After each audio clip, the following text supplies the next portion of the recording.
കുത്തിയോട്ടം ദ്രാവിഡ രീതിയിലുള്ള ഒരു അനുഷ്ഠാന കലയാണ്. എന്നാൽ ഇതിന് ചില വകഭേദങ്ങളുണ്ട്. ദക്ഷിണ കേരളത്തിലെ ദേവീക്ഷേത്രങ്ങളിലും മുടിപ്പുരകളിലും ഇത് കണ്ടുവരുന്നു. കുത്തിയോട്ടത്തെക്കുറിച്ച് കൂടുതൽ അറിയാം ഇന്നത്തെ കഥയമമയിലൂടെ. എല്ലാവർക്കും നമസ്കാരം. കഥയമമ്മയുടെ ഇന്നത്തെ അധ്യായത്തിലേക്ക് എല്ലാവർക്കും ഹാർദമായ സ്വാഗതം. ആറ്റുകാൽ പൊങ്കാലയെക്കുറിച്ച് കഴിഞ്ഞ അധ്യായത്തിൽ നമ്മൾ സംസാരിച്ചിരുന്നു.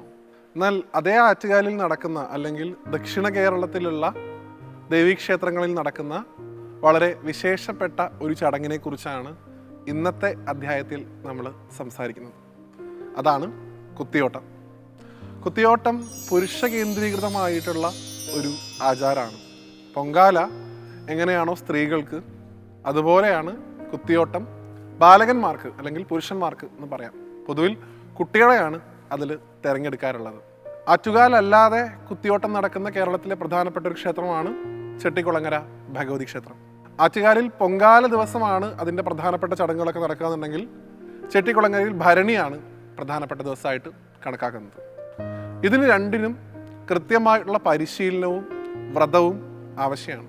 പല മാതാപിതാക്കളും അവരുടെ കുട്ടികൾക്ക് ഈ പലതരത്തിലുള്ള ബാലവ്യാധികൾ ഉണ്ടാവുന്ന സമയത്ത്, കുട്ടികളായിരിക്കുന്ന സമയത്ത് ചില ആരോഗ്യപരമായിട്ടുള്ള പ്രയാസങ്ങൾ ഉണ്ടാവുന്ന സമയത്തൊക്കെ തന്നെ ഭഗവതിക്ക് നേരുന്ന ഒരു വഴിപാടാണ് ഈ കുത്തിയോട്ടം എന്ന് പറയുന്നത്.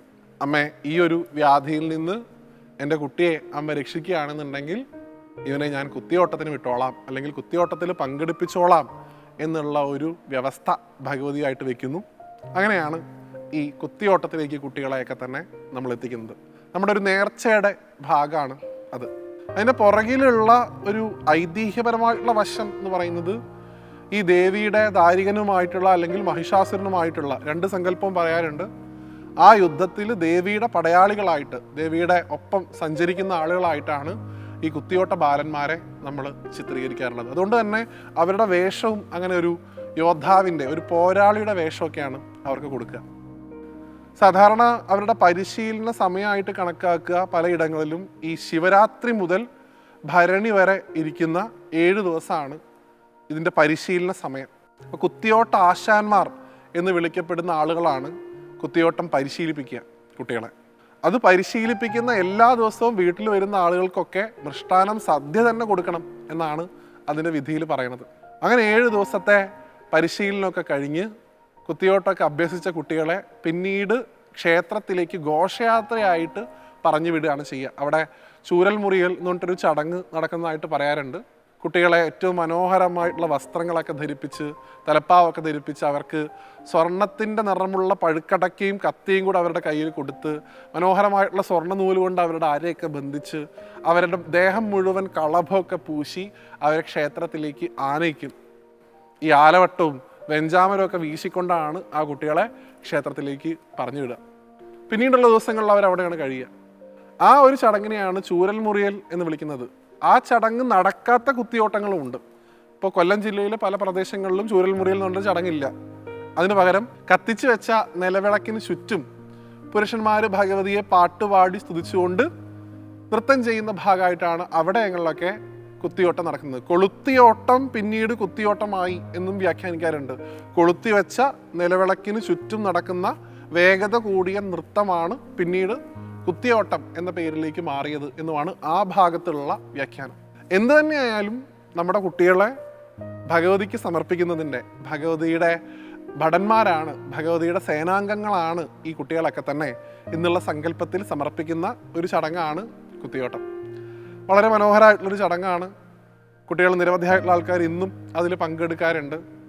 അവർക്കൊക്കെ വളരുന്ന സമയത്തും ആ ഒരു ഭാവം അവരുടെ മനസ്സിൽ അമ്മ തോന്നിപ്പിക്കും എന്നാണ്. ഏതൊരു അധർമ്മ പ്രവൃത്തിക്ക് ഒരു ചിന്ത അവരുടെ മനസ്സിൽ വന്നാലും അമ്മ പരാശക്തിയായിട്ട് അവരുടെ മനസ്സിൽ ഇരുന്നുകൊണ്ട്, നീ വെറും ഒരു വ്യക്തിയല്ല, നീ എൻ്റെ പോരാളിയാണ്, നീ എൻ്റെ പടയാളിയാണ്, നീ എന്നെ സഹായിക്കേണ്ടവനാണ്, നീ ഒരിക്കലും ഈ അധർമ്മ പ്രവൃത്തി ചെയ്യരുത് എന്ന് ആ ഭഗവതി ആ കുട്ടിയുടെ മനസ്സിലിരുന്ന് തോന്നിക്കും എന്നാണ്. അതുകൊണ്ട് എത്രയോ മാതാപിതാക്കൾ സാക്ഷ്യപ്പെടുത്താറുണ്ട്. കുത്തിയോട്ടം കഴിഞ്ഞതിന് ശേഷം ആ കുട്ടിയുടെ സ്വഭാവത്തിലുണ്ടായിട്ടുള്ള മാറ്റം, ശ്രദ്ധ, പഠനത്തിനോടുള്ള ആഭിമുഖ്യം കൂടുന്നത്, ഇതൊക്കെ പ്രത്യക്ഷ അനുഭവമായിട്ട് എത്രയോ മാതാപിതാക്കൾ സാക്ഷ്യപ്പെടുത്താറുണ്ട്. അതൊക്കെ തന്നെ ആ കുട്ടികൾ നടത്തുന്ന ആ അനുഷ്ഠാനത്തോട് ഭഗവതിക്ക് തോന്നുന്നൊരു സ്നേഹം, ഭഗവതിയുടെ ഒരു കരുണ, അല്ലെങ്കിൽ ഭഗവതിയോട് ആ കുട്ടികൾ കാണിക്കുന്ന സ്നേഹത്തിന് അമ്മ തിരിച്ചു കൊടുക്കുന്ന സൗഭാഗ്യങ്ങളായിട്ട് വേണം അതിനെയൊക്കെ കാണാൻ എന്നാണ് കുത്തിയോട്ട ആശാന്മാരൊക്കെ പറയാറുള്ളത്. അതുകൊണ്ട് ഏറ്റവും ചെറിയ പ്രായം തൊട്ട് തന്നെ സനാതനധർമ്മത്തിലെ ആചാരങ്ങളും അനുഷ്ഠാനങ്ങളും വരുന്ന തലമുറയിലുള്ള കുട്ടികൾക്ക് പകർന്നു കൊടുക്കുക എന്നുള്ള ഉദ്ദേശ ലക്ഷ്യം കൂടി കുത്തിയോട്ടത്തിനുണ്ട്. നമ്മുടെ പാരമ്പര്യത്തെക്കുറിച്ച് അറിഞ്ഞുകൊണ്ട്, നമ്മുടെ അനുഷ്ഠാനങ്ങളെക്കുറിച്ച് അറിഞ്ഞുകൊണ്ട്, നമ്മുടെ പൂജാവിധാനങ്ങളെക്കുറിച്ച് അറിഞ്ഞുകൊണ്ടൊക്കെ വേണം പുതിയ തലമുറയിലുള്ള കുട്ടികൾ വളർന്നു വരാൻ. അവരെ ചെറുപ്പത്തിലേ അത് ശീലിപ്പിക്കേണ്ടതായിട്ടുണ്ട്. ചെറുപ്പത്തിലെ കൃത്യമായിട്ടുള്ള ആധ്യാത്മിക വിദ്യാഭ്യാസം ഇത്തരത്തിലുള്ള ചടങ്ങുകളിലൂടെ അവർക്ക് കൊടുക്കുകയാണെങ്കിൽ നേരത്തെ സൂചിപ്പിച്ചതുപോലെ ഒരിക്കലും ഒരു അധാർമികമായിട്ടുള്ള പ്രവൃത്തി അവരുടെ ഭാഗത്തുനിന്ന് ഉണ്ടാവുന്നതല്ല. നമ്മൾ ഇന്ന് നേരിടുന്ന പല പ്രശ്നങ്ങൾക്കും കാരണം കൂടിയ പുരോഗമനവാദവും ഇത്തരത്തിലുള്ള ആചാരങ്ങളെല്ലാം തന്നെ വളരെ മോശമാണ് എന്നുള്ളൊരു ധാരണ പൊതുസമൂഹത്തിൽ ഉണ്ടാക്കിയെടുത്തതിൻ്റെ ഫലമാണ്. നമ്മുടെ പൂർവികർ നമുക്ക് തന്നിട്ടുള്ള അസുലഭമായിട്ടുള്ള അവസരങ്ങളാണ് നമ്മുടെ ദേശക്ഷേത്രത്തിൽ നടക്കുന്ന ഏതനുഷ്ഠാനവും, കുത്തിയോട്ടായിക്കോട്ടെ, പാനി ആയിക്കോട്ടെ, കളമ്പാട്ടായിക്കോട്ടെ, എന്ത് തന്നെ ആയിക്കൊള്ളട്ടെ, ഏറ്റവും ചെറിയ പ്രായത്തിൽ തന്നെ കുട്ടികളെ അതിൽ പങ്കെടുപ്പിക്കുക എന്നുള്ളത്. അങ്ങനെ അമ്മ ആരാണ് എന്ന് മനസ്സിലാക്കി വളരുന്ന ഒരു കുട്ടിക്ക് ഭൂമിയിലുള്ള മുഴുവൻ സ്ത്രീകളെയും അമ്മയായിട്ട് കാണാനുള്ള ഒരു ഭാവം ഉണ്ടാവുന്നതാണ്. ഒരിക്കലും അവൻ്റെ പേരിൽ അവൻ്റെ വീട്ടുകാർക്ക്, പ്രത്യേകിച്ച് അവൻ്റെ അമ്മയ്ക്ക്, പത്നിക്ക് മറ്റുള്ള ഒരാളുടെയും മുമ്പിൽ തല കുരിച്ച് നിൽക്കേണ്ടി വരില്ല.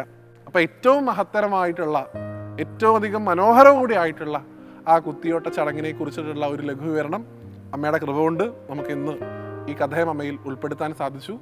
അമ്മ എല്ലാവരെയും അനുഗ്രഹിക്കട്ടെ. ഏറ്റവും നല്ല കുട്ടികളായിട്ട് അമ്മയുടെ മക്കൾ വളർന്നു വരട്ടെ എന്ന് പ്രാർത്ഥിച്ചുകൊണ്ട് ഈ അധ്യായത്തിൽ നിന്ന് വിടവാങ്ങുന്നു. എല്ലാവർക്കും നന്ദി, നമസ്തേ.